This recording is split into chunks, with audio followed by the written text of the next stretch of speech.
Hey y'all, what's happening? What's happening? It's Robert Kennedy III, RK3. That's me. I am just going live for about 10 minutes this morning. I had a podcast episode that got had to be rescheduled, so I needed to well, I'm going to fill a little bit of time. I've got a couple other things that I need to get done, but I just said, let me go live. I was checking out some of my other friends' pages just now and saw some of them going live and doing exercises. Pastor Errol Stoddard, what's happening, bro? Going live on his page, doing exercises with his wife. And so there's a lot of creative stuff that's happening right now. And there are a lot of, there's a lot of time that people have to reflect and recollect, and so I'm just doing the same thing. I'm going live, just sharing with you what's happening in my world. I wish I could show you. I wish I could take my computer and go outside. Maybe I'll do that a little bit later on. But as we've been home, as we've been locked in, as we've been quarantined, I've just been able to walk the neighborhood and play basketball and hang out and do some of the great things with my family that maybe I didn't have as much time as. Or let me say it this way, not that I didn't have time. Is this thing, right? It's not like you don't have time. Everybody's got the same amount of time. You get to choose what you do with it. And so when life is rolling, we choose to spend time differently. Hey, LaPonda, what's happening? We choose to spend time differently than we do when we have certain restrictions. So it's amazing that right now we are in this place, and I don't know if you were where I am. I'm in the state of Maryland, and yesterday our governor in the state of Maryland said, "Listen, y'all ain't taking this thing seriously." Okay, that's my translation. But anyway, he said that they are issuing an executive order now that everybody needs to stay home unless you have a medical emergency, or you have to get food, or if you happen to be in one of those districts where there's a public school and they serve breakfast and lunch, you can then go to the school to grab your breakfast, lunch, and make sure that your kids and your families have food. Outside of that, if they catch you outside, they're going to charge you with a misdemeanor. Right. And so it's been crazy that there are people who are still saying, I need to go outside, or I need to drive around. They want to go shopping. They want to do random things. Y'all heard about the pastor in Florida that was arrested because he decided that in spite of all of the things that are going on, in spite of the challenge and in spite of the disease, he decided that he was going to have church instead, right? So here's the thing, and I'm going to get religious for a second. I'm going to get spiritual for just a second. Here's what's happened. We have decided or made church a building, so much so that when they say, okay, you can't gather together in groups of more than X amount, we decide we're going to disobey because we've got the wrong concept or the wrong idea of what church is. That's not what I plan to come on here to talk about this morning, but that's where I am right now. We've got the wrong idea of what church is. Church isn't just this building. Church is people. Church is people connected with each other. Church is people having a relationship with each other. And those relationships come through phone calls. Those relationships come through Zoom calls. Those relationships come through text messages. Those relationships come through, get this one, sending letters, snail mail, right? Sending a card. Those relationships come through all of these different avenues than just getting into a building, right? So yeah, again, I'm not a pastor, I'm not a preacher. I didn't come on here. Actually, that's not true. I'm a pastor of powerful presentations. Yeah, your powerful presentation pastor. How about that? Anyway, so anyway, I just wanted to reflect on that for a second, because this crisis, this time is really causing us to see things a little bit differently. And I'm glad for it. I'm glad for it because there's some stuff that we got caught up in. There's some stuff that we thought that we had to operate a certain way, right? We thought that we had to spend our time a certain way. We were fearful of letting go of certain things. And now you're in a place where you've got to let go of it. You've got to let go of it. And because you have to let go of it, because you have to operate differently, you're seeing that it's possible to still do certain things and be alive. You're seeing that it's possible to live and spend time with your family and be alive. You're seeing that it's possible to not have to drive everywhere. You're seeing that it's possible to save gas and just be and still be alive, right? And still not just be alive, but be thriving, right? Imagine when this is over, and I'm not saying that you shouldn't ever go out again. I'm not saying that you shouldn't ever go out again, but I want you to look at what you're living through and living in right now and take some of those principles that you're learning. Take some of the things that you're living right now that you didn't think were possible before, and think about how you can operate them, how you can incorporate them. Hey, Johnny, how you can incorporate them into your life going forward. What are the things, what are the lessons that you need to take from now that you are going to just say, you know what? Yeah, let me do this. Let me add this to my arsenal. Let me put this into my everyday from now on, because you know what? It's possible. It's possible to love people. It's possible to connect with people. It's possible to sit down and not rush everywhere and have some conversations. It's possible. It's possible, right? And you're seeing it. So my. What are we gonna do with our life? Hey, Cardithia, what's happening? Yes, you too. Awesome. Awesome. All right. So here's what I want to ask y'all. Here's what I want to ask y'all this morning. If you didn't have to work for a living, if you didn't have to work, whether that is a business or a job, if you didn't have to work for a living, what would you be doing? Right? And where would you be? Okay, let's say that the world was the same as it is right now. It's not perfect. It's there's still challenges, there's still stuff, there's still things that people need. Okay? But if you personally didn't have to work for a living, hey Misty, if you personally didn't have to work for a living, what would you be doing? What would you be doing? Right? So for me, if I didn't have to work for a living, I'd be doing some of the same stuff I'm doing now. I'd still be helping people with presenting their ideas. I'd still be helping people with storytelling. I'd still be helping people figure out how to communicate more effectively. Right? I'd still be doing that because that's what I love to do. Right? That's you want to see me get hyped or excited. Let's talk about that. Let's talk about that. Let's talk about how to communicate your ideas, how to create relationships, how to create influence, how to create impact and inspiration. You want to see me get hyped? Yes, let's talk about that. Right? And I'd still be doing that. However, I would add more vacations in. And not even vacations. I would add more trips in.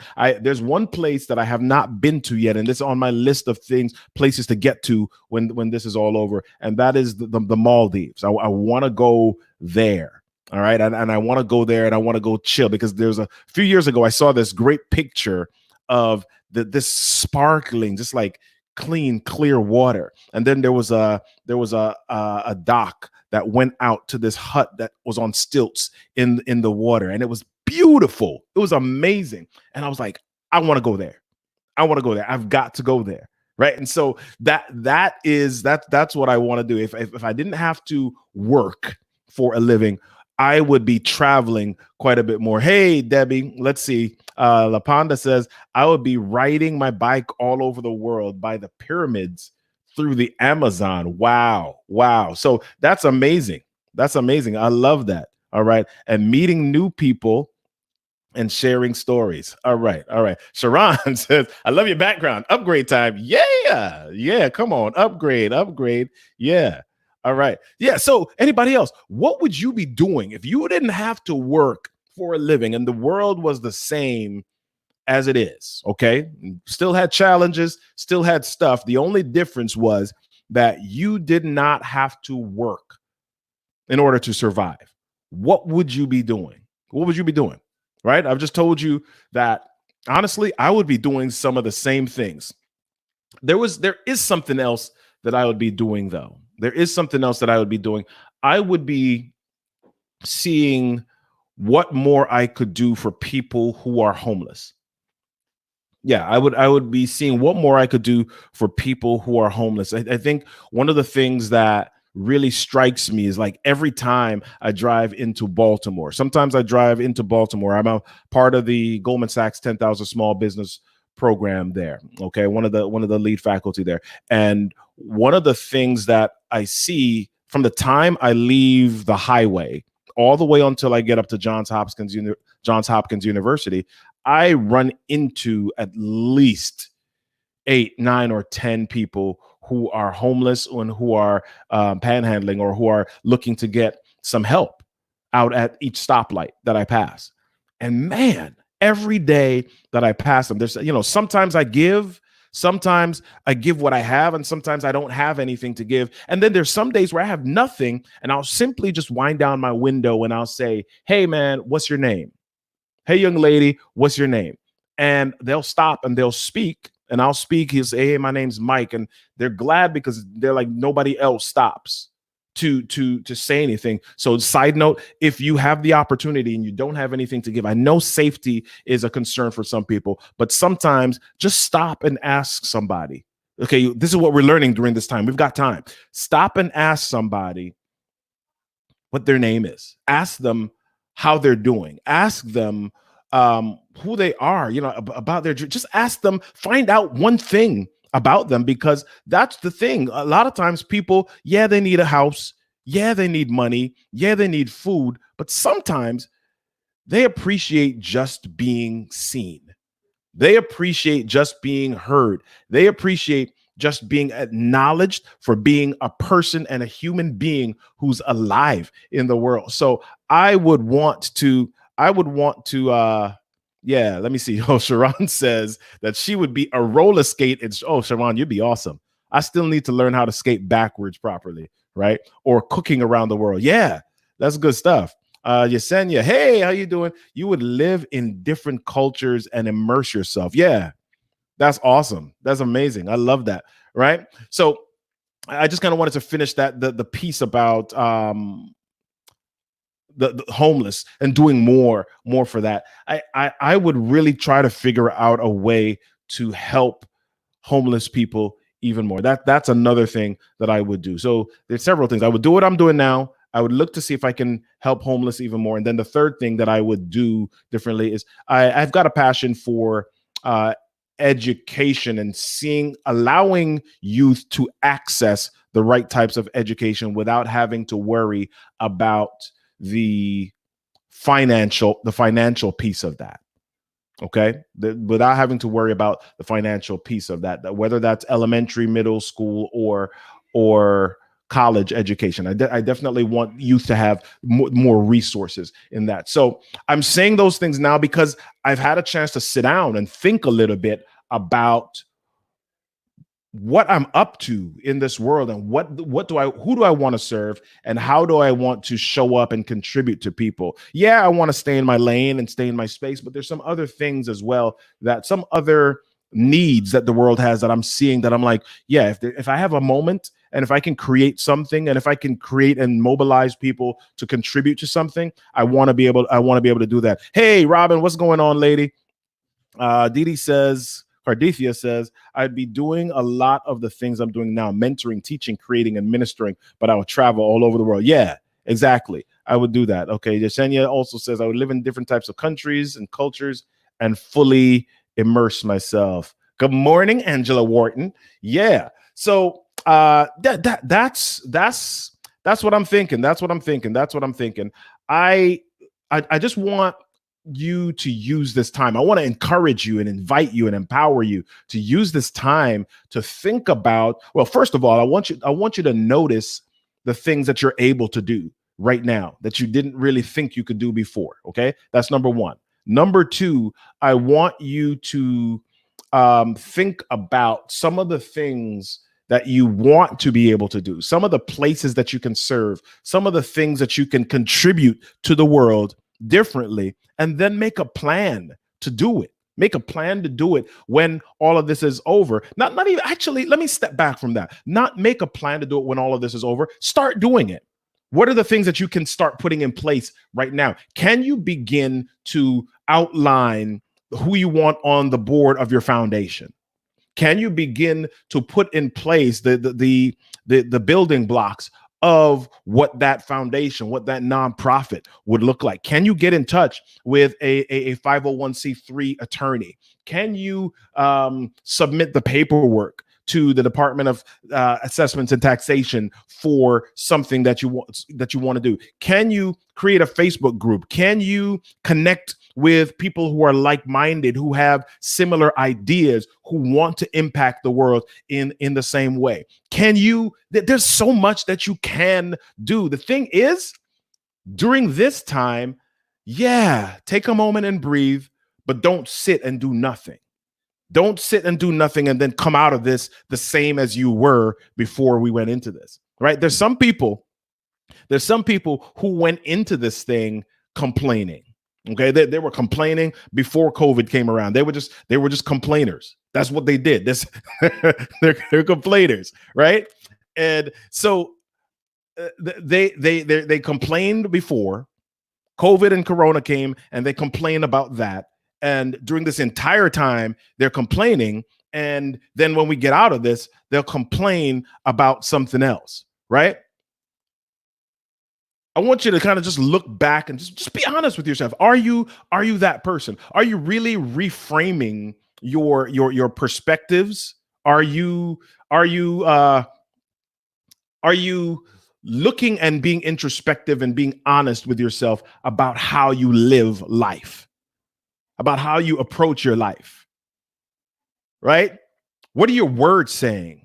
Are your words offering hope? Are your words offering optimism? Are your words offering inspiration? Or are you getting caught up in the regular stuff and in the drama? And are you just does the energy that your words bring lift people up? Okay, do people get lifted up with the energy of your words, or are they, are you an energy vampire? Right? Be honest. And I'll be honest with you. I'm a person that is, I consider myself a motivator. I consider myself somebody who speaks hope and speaks life, but I get caught up sometimes. If I get around a lot of people that are complaining, I have moments where I will get pulled down into it, and not into the complaining itself, but into language that is not as hopeful as it needs to be. I've caught myself doing that. Okay. And none of us are immune from it. We have moments. That's real. It's real. But the trick is being aware of that, recognizing that, and then deciding, you know what? I no longer will stay here. I refuse to stay right here. And I'm challenging myself to do something different, be better, not bitter, right? Better. So what is it that you're taking away from this time? Wow. Okay. So I'm going to read Patricia's. There are thousands of nonprofits in this region, and many need assistance from volunteers. So before starting a new one, join one that's already up and running. That's awesome. Yeah. So if you are in a place where you're kind of like, oh my goodness, I don't know what to do. I want to do something different. Yeah, there may be something already. You don't need to reinvent the wheel. There may be already something running that you can contribute to. Yeah. Look for that. Bottom line is, do something. Don't just sit. Don't just wallow. Don't just. And here's the thing. One of the greatest things in this world, one of the greatest ways to be able to create hope, to create optimism, to create an attitude of gratitude in yourself, is to be able to serve other people. When you're able to come outside of you, and when you're able to do something for somebody else, yeah. Listen, I want you to do this. If you've been sitting at home, I want you to just get a sheet of paper, and I want you to write down 5 names of people that you can call. 5 names of people. It may be family members. It may be people from your church. It may be people from your school, your kid's school. It may be people in your neighborhood. What 5 names of people that you can call today, and then just call them and say, hey, listen, I was thinking about you. I wrote down your name this morning. I said, let me call. I'm not going to stay long. I'm just a 2-minute call. I'm just calling you to see how you're doing. Call them. It's going to make a difference. I can't tell you how many people I've called over the last few weeks that I'm just saying, hey, and they're like, oh my goodness. Thank you. Thank you. And it makes a difference. And that's not bigging me up. That's not saying that Robert is this great person that's doing all these amazing things. What I'm doing is saying that I'm not just saying this stuff to you. I want to be in action on that as well. Okay, because that makes me unreal, inauthentic if I'm not doing the things that I'm sharing with you. So yes, I'm challenging myself to also make these calls and really reconnect with people in a way that maybe I didn't take the time to before. And that's being honest. Are you before? Were you taking the time, or were you just kind of rushing around life? What were you up to? What were you doing? Right. So I just wanted to share. I didn't come on here to like preach or whatever this morning. So Pat says, heard from my 88-year-old aunt 2 nights ago. She was calling all of her family to check in on us. Yeah, that's amazing. And especially during this time, do that. And here's the challenging part. When this is done, when this is settled down, some people are going to go back, or they're going to attempt to go back to life as they lived it before. And life has changed. Life isn't going to be the same. Again, you're going to recognize there's some stuff that you thought you couldn't do that now you're seeing, I'm at home, I can do them. Ooh, I can be at home. Ooh, I don't need to rush around and do all of these things. Ooh, I don't need to go to the supermarket every 5 minutes to get stuff. I'm surviving on this stuff. Ooh, I don't need to go to this movie. Ooh, I don't need to run all these places. I've got time. I can make better use. I can make different use of my time and still live a happy, productive life. Hey, Jody. Jody says, my town has put together a Facebook group where people can tell others in the community that they're still open and others should do and that they want to help. I've volunteered my services there to help them keep operating. Yeah. Listen, here's the thing I want you to recognize. And I was thinking about this morning as well. And I'm way over my time. But here's the thing that I was thinking about this morning. This is the time where people decide that they're not going to spend money. Right? Here's how the money thing works. If you didn't know that. And a lot of people are going to be tempted to hoard stuff right now. That's where the whole toilet paper thing came from, right? People are, because they feel out of control, you're trying to grab onto something that you feel like you can control. And so people begin to hoard stuff. And so money, that's kind of how this money thing works. Money is like this, it's like a river. Okay. It's the cyclical thing. In order for it to go into some place, there has to be room, right? There has to be space for it. And the only way to make space is there has to be something going out, right? So you decide you're gonna hoard, you decide you're gonna hold on to something, somebody else doesn't get it, and then they can't give what it is that they need. They can't give what they need to give in order to support another section of society or community or that ecosystem. Right. And so now everybody's with their own stuff and nobody has what they need. And what that leads to is everybody withering and dying after a little while. OK, so in order for an ecosystem, in order for a community, in order for things to keep going, you still need to be able to spend. And so that some of that is spending of your money and some of that is spending of your time. In order for things to continue to exist, you may need to do what Jody's saying. Go volunteer so that they can still exist. Okay. Pat says, I'm going to enlist you to set up my video equipment. All right. Online stuff, just in case that wasn't obvious. So grocery stores that are hold, but just need their clients know what's up and that they'll be back. Yeah. Excellent. All right. Bartering is becoming a thing again. Yes. That's exactly what I'm talking about. Okay. Spending money. Yeah. If you have the money to spend it. However, what Jody's talking about is if you have the ability to give something, and sometimes that's in return for something else, That's how societies live. Before cash was a thing, before dollar bills were a thing, dollar bill, y'all. Before that was a thing, right? That's how people live. That's how communities live. They served each other. They shared with each other. They bartered with each other. They exchanged things with each other. Okay. And we've gotten to a place where people kind of feel like, okay, money is the real method of exchange. And so we kind of hold back.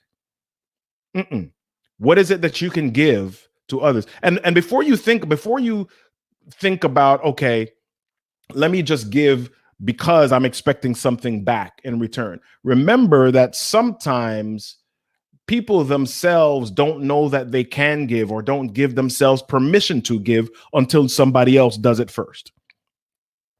Right? Because everybody's inside of themselves. Everybody's trying to grab onto some semblance of control. Everybody's trying to deal with and gather up their emotions. So it's going to take somebody, why not you, to step forward first and decide, hey, I'm going to give, I'm going to share, I'm going to be the one to initiate this part of the ecosystem, right? So be the one to give, be the one to serve, be the one to share, be the one that takes the first step.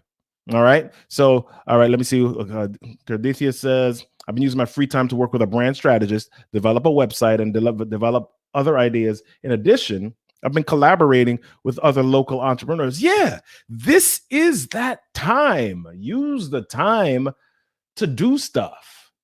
Okay.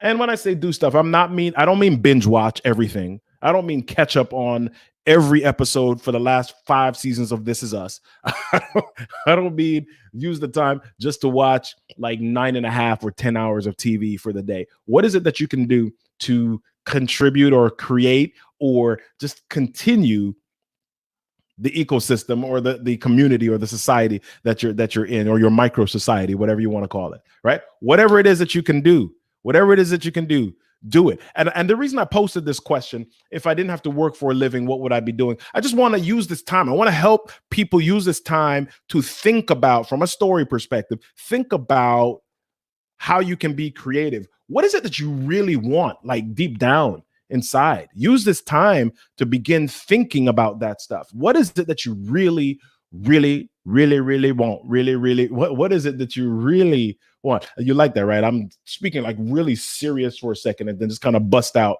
with this like crazy song. Okay, that's me. That's how I love life. That's how I live life. All right. Yeah. All right. Okay. That says Dirty Money on Netflix is binge worthy though. Yeah, it might be. I don't know. I don't like binge a whole lot. All right. Cardithia says be productive. Okay.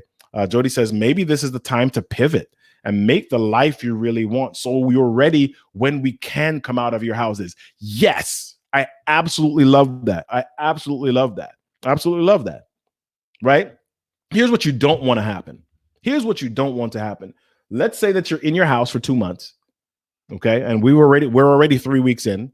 We're already 3 weeks in here, and we've just been extended to April 30th. So it's going to be 2 months at least for us. Right? Here's what you don't want to happen. You don't want that this thing ends, life shifts, and you're having to start from ground zero or day one when it's ready to go, when it's go time. Other people have been in their houses creating. Other people have been doing things to extend. Other people have been ideating and just really kind of figuring out and putting things together so that the ball can start rolling, and even rolling the ball before the gate opens. Right? So I want you to think about it like this. It's like there's a gate. There's a race.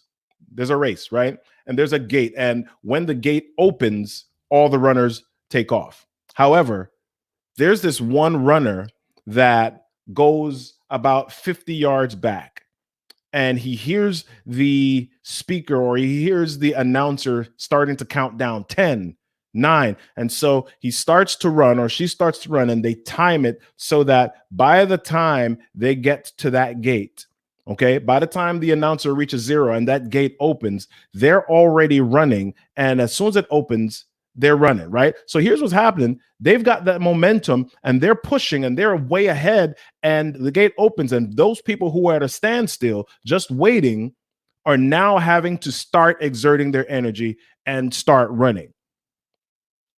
Right? So now you got catching up to do because you were not during that layoff time, during that countdown time, you were not doing the warm up and doing the work that it was necessary to create that momentum so that when the gate opens, you're already moving. You've got the time. You've got the time. Now is that time. Yeah, you might have work to do still. Yeah, you might be working from home. Yeah, you might be doing some of the things that you were already doing and maybe catching up on some things, but you've got time to pivot. You've got time to be creative. You've got time to think about things a little bit differently. So do what you need to do to create, do what you need to do to create momentum right now. Okay. So, all right. Jody says, great analogy. Thanks, Jody. All right. But listen, I was only supposed to be, Debbie says, do something every day to be closer to your goals. Yes, absolutely. All right. Pat says, I read a comment from a friend who's mapped out her shopping list. TJ Maxx, Saks, etc. I didn't comment because I thought, wow, this shutdown hasn't brought some folks any perspective. Hey, you know what? It hasn't brought them perspective. However, there are some people, again, who shopping is the only sense of control that they know. When they're freaked out a little bit, that's the thing that they do that makes them feel like, oh my gosh, I've got a little bit of control in my life. So now that we've got extra time, that's the only thing that they know how to do. So they're making a shopping list because it's the only thing that emotionally, mentally, spiritually gives them some sense of control. And it may take a little bit longer for them to gain that perspective or I'm going to use this word, to mature into that space where they can see that they do have actual control over other things, that they do have the ability to be more creative and contribute to other spaces. Right. So a lot of people are just, they felt out of control before this. And so people are just grabbing onto whatever they can. They're grabbing onto whatever they can. And so, I want to encourage each of us as we navigate through this and as we see other people that are navigating in their way. It's going to be different. It's going to be different than how we might do it. And I've just reached a place in my life where I ask the question when people respond a certain way. When people respond a certain way, I ask myself, what had to happen in their life in order for them to get to that place? Or in order for them to respond like that, right? What had to happen in their life for them to respond like that? Because there are a lot of times where people have hurt. There are a lot of times where people have different things in their life that have happened, and we have no idea about it, but it causes them, or it colors how they respond right now. It colors how they respond right now. So that's my thought process on people who are planning their shopping list and who are doing all sorts of things that may or may not make sense to us at this point. I think people are grasping. A lot of people are grasping right now, and it's going to take some time for some people, and everybody's running at different speeds. Some people, all right. Jody says that's where hoarding comes from. Yeah. Karen says, I've been clearing my home of the clutter. Yeah. Listen, thank you for saying that, Karen. I've got these boxes in my basement that my wife and I have been saying, we do not need to take these boxes from house to house, because if we haven't opened them in like 4 years or 5 years, maybe we don't need them. I mean, outside of sentimental things like family pictures, etc., if they're boxes with like papers and wires and books from college and different things, yeah, I don't know. This is that time. This is that time to clear your space of the physical clutter and also maybe clear out some of the mental and emotional clutter as well. All right. So Kamunto, what's happening? Experiences color how we react or act in situations. Yeah, they do. All right. Karen says makes room to be more creative. All right. Yeah. So listen, I was supposed to be on here for 10 minutes. 10 minutes at 10:20, and it's been 35 or so. So I'm about to step off very shortly. You can convince me to stay on by asking me some great questions. If you want to ask questions, I'll answer them. I'll stay on for a moment. But outside of that, I need to get moving with some other things. LaPonda says clutter is currently being tackled, especially in my workspace. Yeah, that's good stuff. Yeah, all of us can take this time to declutter and really really connect with ourselves and our families, emotionally, spiritually again.